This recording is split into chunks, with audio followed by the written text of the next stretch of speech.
When we teach our defense, when we install our defense, something that's really important is your pressures and your box calls must be married to your coverages.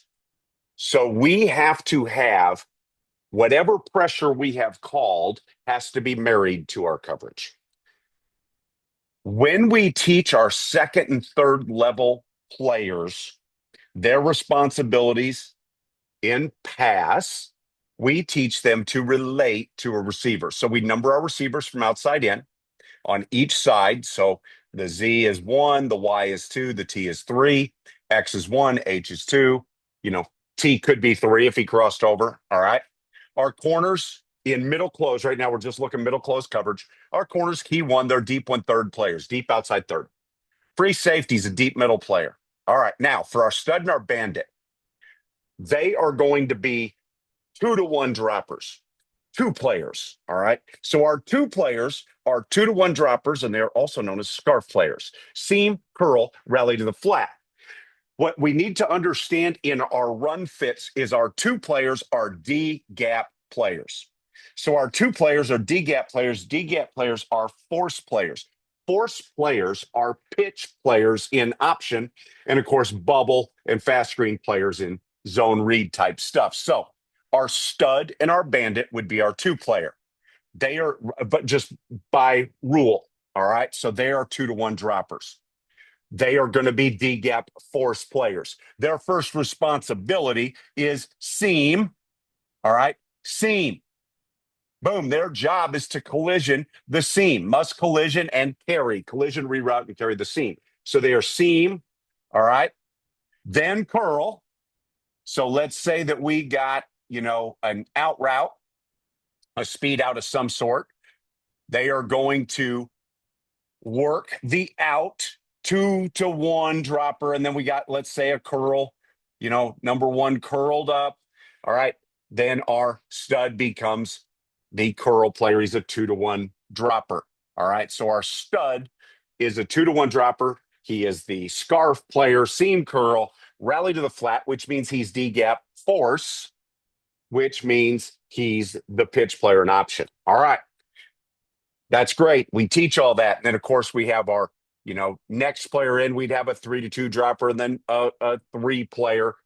So we have a player dropping from 3. There's no 3, so he's going to work to 2, 2-to-1 dropper. All right. So you get all that. What happens, though, if instead of bringing the Lou on a blitz, okay, let's say that we brought our stud off the edge. So he's a C gap player. Lou now doesn't have a gap, but what Lou does have to do is he becomes the 2-to-1 dropper. One of the biggest mistakes that I made early as a defensive coordinator is Lou is free now. He doesn't have a gap, and having him hang in the box, and then he's late getting to the flat. The only time that would work well is if we had some sort of a cloud coverage on, so our corner would be the player responsible, then the flat player who could play 2 on the out, and we'd have a safety over the top. We could do that. Okay, we could. But right now we're talking just our base cover 3. Our 2 players now blitzing off the edge. What does that tell Lou? You are now the 2-player. That means you are going to be fast getting to the edge. You are fast getting to the 2 receiver. You become the D gap force player. So if they ran, jet sweep. All right. So let's just use this as an example. We get jet sweep here. All right. And I'm just going to draw a line like if the H is running the jet sweep. All right. The T is going to come probably block the stud. And then what's going to happen here is the Y is going to block the Lou linebacker, who now is the D gap player. So he's got to beat that block over the top.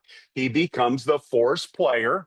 All right. And then our free safety, the alley runner, has to first make sure we're not getting some sort of a route by the Y. And then he becomes the alley runner, and he's going to fit off of the Lou. But it's important. What I want you to understand there is the Lou just became the 2-to-1 dropper, which means he just became the force player, the D gap force player. So everybody has to understand their responsibility. And that's why your pressures, your box calls and your pressures have to be married to your coverages. So our Lou linebacker, we might widen him, we might not. All right. If he gets too vertical, now he becomes the guy. All right. He becomes the player now, the two player, the scarf player seam curl rally to the flat. So he doesn't have that B gap responsibility anymore. He's immediately on the snap working to wall two. He's working to collision, carry, reroute the seam, and he becomes the 2-to-1 dropper. So I wanted to just talk to you a little about that. And one thing here, if we get a situation, let's say the Y is really wide. So our studs rules, he's going to line up inside I of two.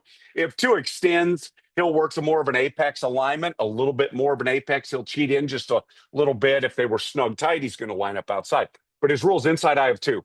If the Y, they get a wide stack alignment, or the Y works out, and the stud, we feel like at that point, it's too much width for the Lou to get there. The stud then makes a U call, and he's going to tell the Lou, hey, you're the C gap blitzer. All right. You're the C gap blitzer.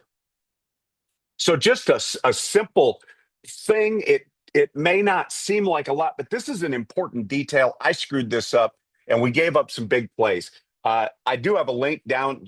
There's a link to my new book on the 3-3-5-3-5-3 defense, and I do talk about these things, talk about gap fits, talk about marrying your pressures to your coverages.